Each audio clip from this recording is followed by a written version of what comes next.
Hey CS55, it's great to see you. In order to do a lot of the lessons that we're going to do in our Manipulative with Feet unit here for remote learning, I need to teach you how to make a sock ball. So I want you to go gather 3 pairs of large socks. They could be your mom's, there could be your dad's, they could be another adult at home, but you're gonna need 3 pairs of large socks. And you need to make sure that you ask permission from the adult that you're borrowing from before you use them to make your sock ball. So go ahead and pause this video, ask permission to borrow 3 large pairs of socks, and then come back to the screen and press play.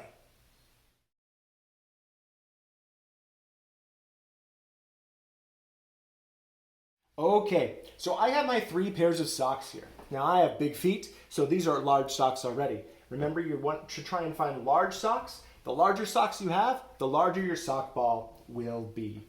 So I'm going to take 1 pair of these socks. Let's take this one. And I'm going to fold them together. I'm going to place them together and turn the tops of them inside out so that I have a sock ball just like this. And I have 2 feet coming out the bottom of it. I'm going to do that one more time. I'm going to put my 2 socks together on top. I'm going to fold the tops inside out together, and I have these 2 feet sticking out. Now, with those 2 feet, I'm going to fold one foot on one side of the sock ball and the other foot on the other side. Now, I'm going to pick up another pair of socks. Just like on the first one, I'm going to turn it inside out, leaving 2 feet on the bottom of this sock ball or this pair of socks as well. And I'm going to take the other sock that I folded inside out, and I'm going to stuff it inside one side of the sock ball. So I've got kind of a puffy top on this one, but I still have 2 feet.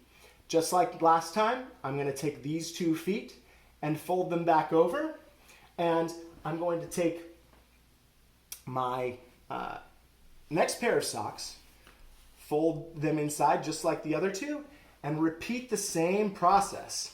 You can actually do this as many times as you want to create a sock ball however large that you want. And when you're done, you can simply tuck the feet inside the sock ball and you are ready to go. You can rewatch this video as many times as you need to remember and learn how to make your own sock ball. And you can always reach out to me, Mr. Mac, during office hours if you have questions. Good luck. I'll see you in our lesson.